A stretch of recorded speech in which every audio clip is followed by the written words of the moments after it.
Kenya has become one of the United States' closest allies on the African continent. President William Ruto's recent state visit to Washington signaled another step in the two countries' close collaboration. I'm proud to announce we're working with Congress to designate Kenya a major non-NATO ally. That's a fulfillment of years of collaboration. We urge the United Nations. Kenya, East Africa's largest economy, has been playing an increasingly important role on the global stage, spearheading regional climate change policies, mediating talks between warring parties in Sudan, and leading an international police operation to help stabilize Haiti. But with increased responsibility has come intense scrutiny, and many question how Nairobi will manage to balance its warm relations with both the United States and China, two powers seen as increasingly competing for influence on the African continent. And since October 7th, Kenya has also been in the spotlight for its ambivalent position on Gaza, supporting a ceasefire in a Palestinian state while seeking to safeguard its relationship with Israel, a position that puts it at odds with many other countries from the global south. I am particularly grateful to the Prime Minister, my good friend Bibi. So, will Kenya be able to straddle these geopolitical fault lines while cementing its role as a regional power? I'm Redi Tlhabi, and in this special episode of South to North in Washington, I asked Kenya's President William Ruto about his country's relationship with the United States, Kenya's role on the global stage, and his country's position on Gaza.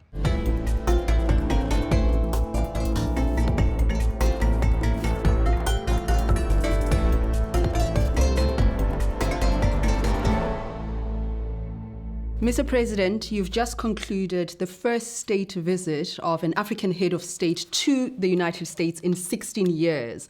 Why was it important? What was the hope? What were you hoping for from your visit? We have a relationship between Kenya and the United States over 60 years based on common values of democracy, freedom, rule of law, inclusivity, equality. And that relationship has grown over time, and we now have a robust engagement of trade, of investment, collaboration in fields of security and peace. We have engagements in fields of diplomacy, in education, in health, in trade, as I have said, and investment. So it was time to get this relationship to the next level, and also to recalibrate our relationship between Kenya, Africa, and the US.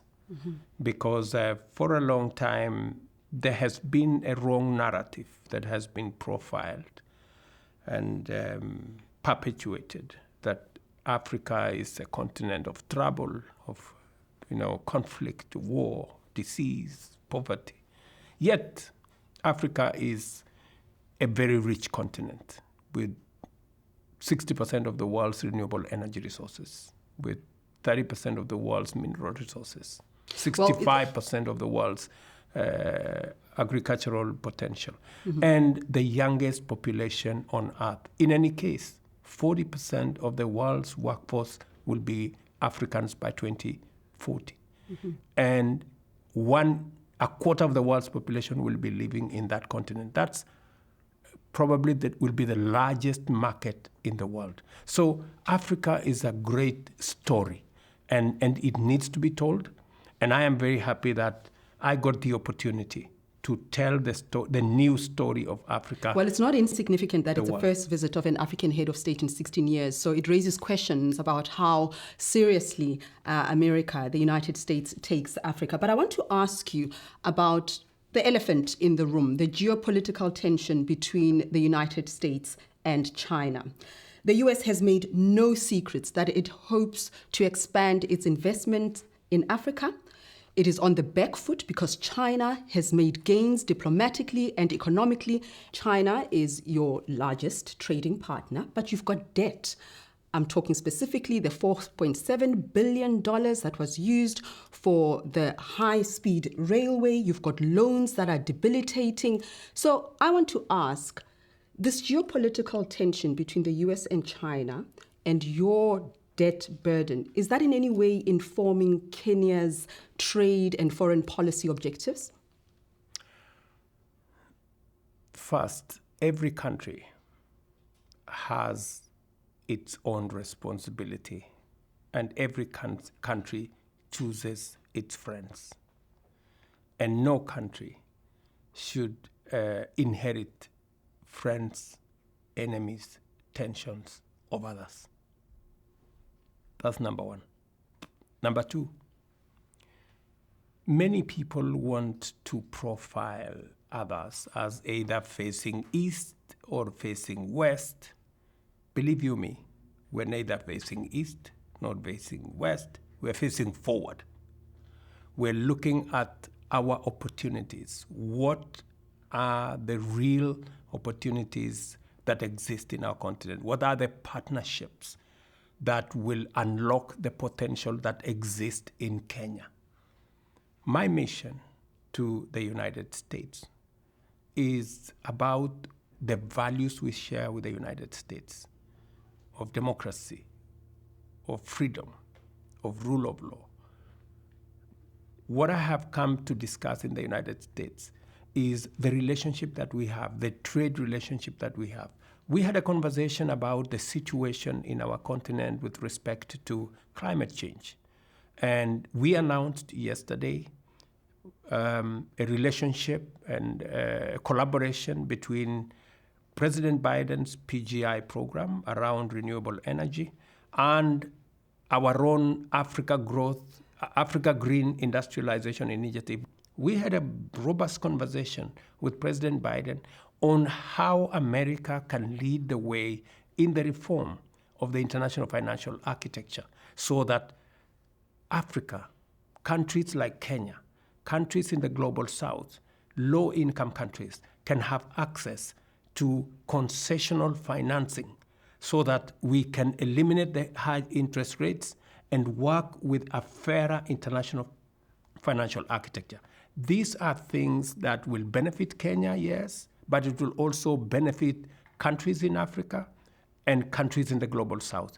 So these are our interests. Your trip comes at a very turbulent time in the world, and the United States is central to this turbulence that is playing out in the Middle East. There's growing public outrage over what is happening in Gaza, in Rafah. The International Court of Justice ordered an immediate ceasefire and a withdrawal from Rafah by Israel. A couple of days ago, the International Criminal Court issued arrest warrants for Hamas and, of course, some leadership of Israel, including the Prime Minister, Benjamin Netanyahu. When you first came into office, one of your first stops, if not your first stop, was to Israel in May 2023. You described your relationship with Israel as being fruitful, as being strong, as being friendly. But in light of these developments, have you changed your mind? Are they still a friend? Israel is a great friend of Kenya. And we believe that that should go into the future. We made a very clear statement when Israel was attacked that it was wrong. We have also made a very clear statement when there were excesses in the use of force, when children were attacked, when there were atrocities, committed against the people of Palestine. We made a very strong statement that was also wrong, because two wrongs cannot amount to a right. And we are firm in our belief of two things: that the situation in Middle East, the situation in Gaza cannot be solved using military means. That's number one. And number two, we also are of the firm belief that a two-nation solution is the way to go. We believe in self-determination. We believe in the existence of Israel as a nation and as a friend, but we also believe in the existence of Palestine as a state. And that is our position. And we will not walk away from that. That has been Kenya's position. That continues to be Kenya's position. At the United Nations, it's true that you voted 3 times for a ceasefire. The United States blocked that move, so there's a misalignment between you and the United States on that. You also voted recently for the recognition of the Palestinian state.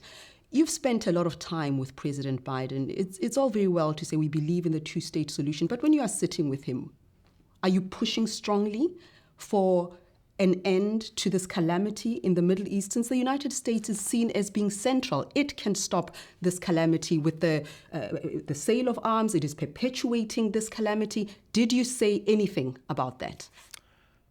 The position of Kenya is known. It is not for me to decide. You are sitting with him in the room. It is not for me to decide the position of the United States of America. Can we not tell your friends not to support a genocide? And our position has been very clear when it comes to a two-state solution. It is not a position that we acquired yesterday. It is a position that has been and continues to be Kenya's position, irrespective of the positions of other countries, because we prosecute our own agenda, we speak for ourselves, we think for ourselves, and we drive our own Mr. President, you are in the capital of the globally. world, in the most powerful capital in the world. You've got international aid organizations pleading and crying for help. We are seeing mass graves, children being starved and emaciated. You are here right now at this pivotal, significant political moment. Surely it's not enough to say we as Kenya call for a two-state solution when you are sitting with the man whose country is selling arms to Israel. Why not leverage your proximity and your advantage to appeal for reason? Let me tell you, my sister, Kenya has done its bit.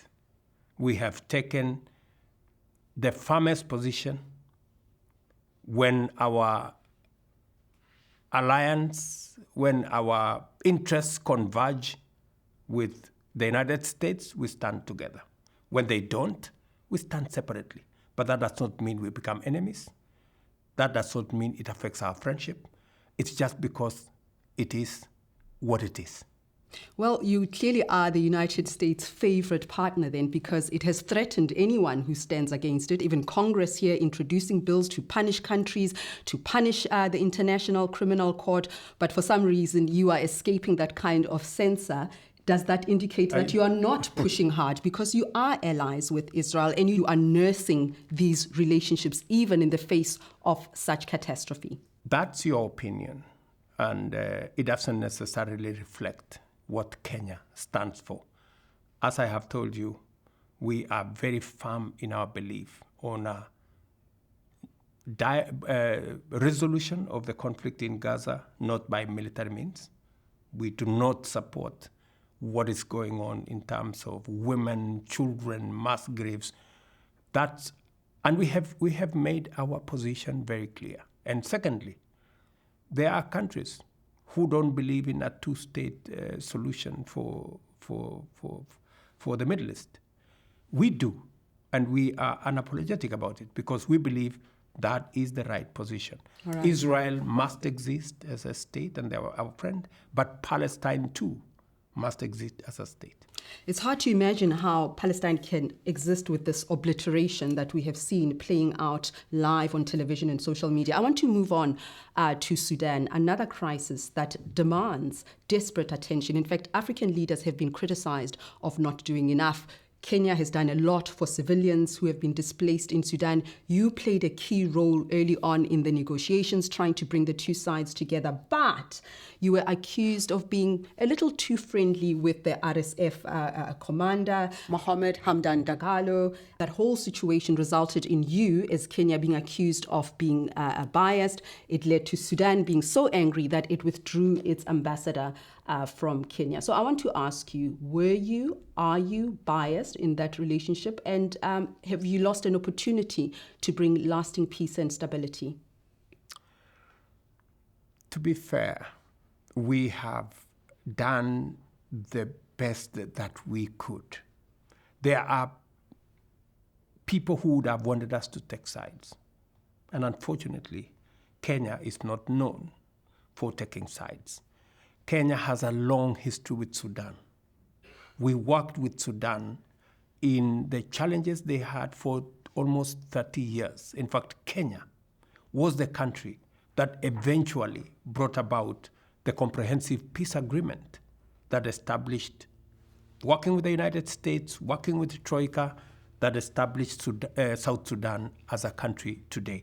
We were in the middle of the negotiations. In fact, most of the negotiations were carried out in Kenya because we are not only fair, but we have the necessary acumen to facilitate consultations. But that's the past. Now, are you a trusted broker there? Because Sudan clearly doesn't think so. If it's going to withdraw its ambassador because you met with Hemeti. I am telling you,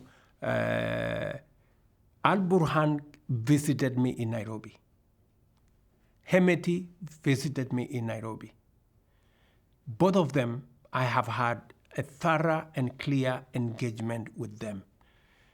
What the one side is accusing me is, why did I meet Hemeti? But, I know too well from experience that if you want to make peace, you don't speak with friends, you speak with enemies.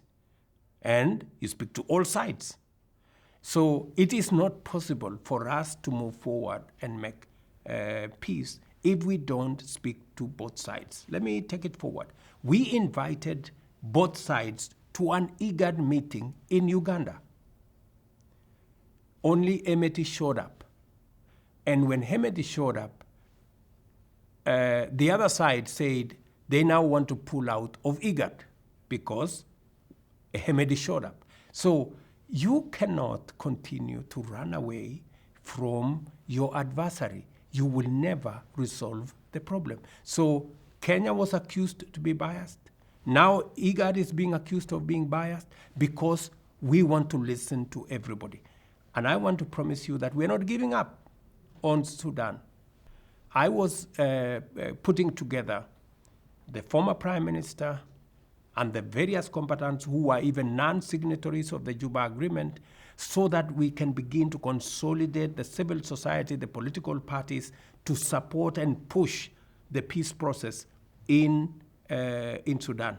It is my position that both generals must stop the war. And we must tell them unequivocally that the war in Sudan is senseless. The carnage, the loss of life, the humanitarian crisis, the displacement of people, the death of the closure, the destruction of Khartoum is unacceptable. And it is not time for any one of them to play holy or to play superior or to point fingers. Both sides have committed crimes, and we need to sit them down and find a solution and to tell them with clarity that there is no military solution in sight for the problem we have in Sudan. They need to sit down. We need to mobilize the civil society. We need to mobilize political parties, and that's what Kenya is doing. We need to mobilize women groups. We need to mobilize the youth to speak to their country, because in any case, the revolution that removed al-Bashir was a people's revolution. It was unfortunately hijacked by military men, people with guns, and took it to the ditch and messed up the country and caused hell that Sudan is today. Let's talk about another hot potato, Haiti. Yes, here we are. You are leading the mission to send, over 1,000 police officers to Haiti to try and stabilize that country, the gang violence, the kidnappings, and so on. But the history of Haiti and U.S. involvement is not irrelevant there.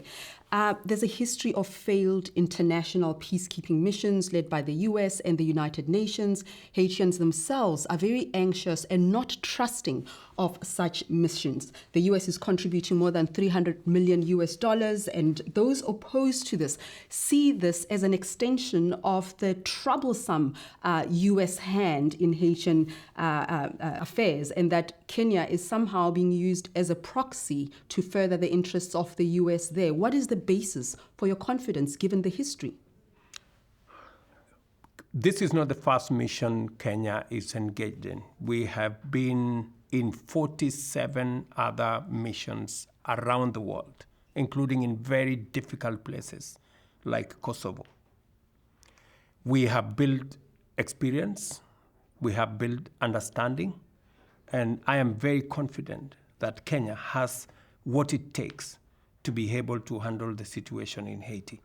Number two, we also believe that the responsibility rests with countries like Kenya and others that believe in democracy, in freedom, in the rule of law, and in peace. And we believe that the same way we need peace and security in Kenya, and in all the other places we have supported peace and security, so does the people in Haiti. And the reason why Kenya has been called upon to participate and to take lead in Haiti is because it's difficult. That's the reason. If it wasn't difficult, maybe other countries would have been asked to do it. Is Kenya the right country to do it, given that your own police force have been accused of extrajudicial killings at home, police brutality? Human rights groups are criticizing the human rights records of police in Kenya. 136 extrajudicial killings in the past year. They're not up to the task. Our history in peacekeeping, our history in peacemaking is up to scrutiny. Anybody can judge what Kenyans have done, both within and without. When I came into office, I made a commitment that there will never be any extrajudicial killings in Kenya.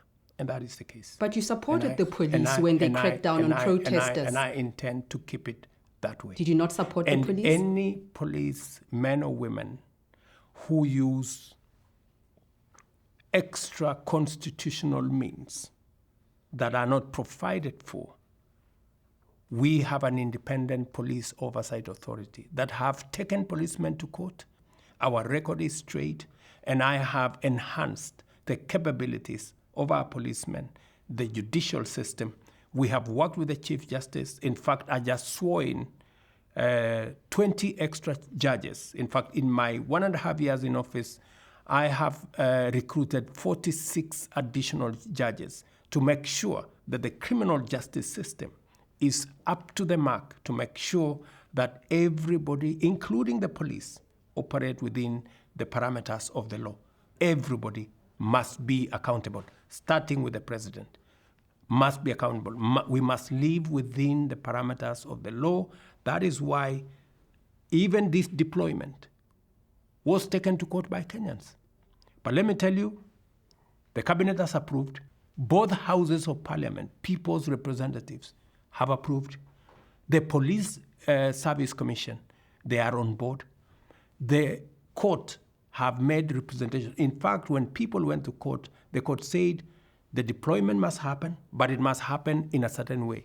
And we delayed the deployment until we complied with the law, with the court orders. So we are a country that believes in the rule of law, and it is what underpins even the relationship that we have with the United States of America. And let me give you one more point.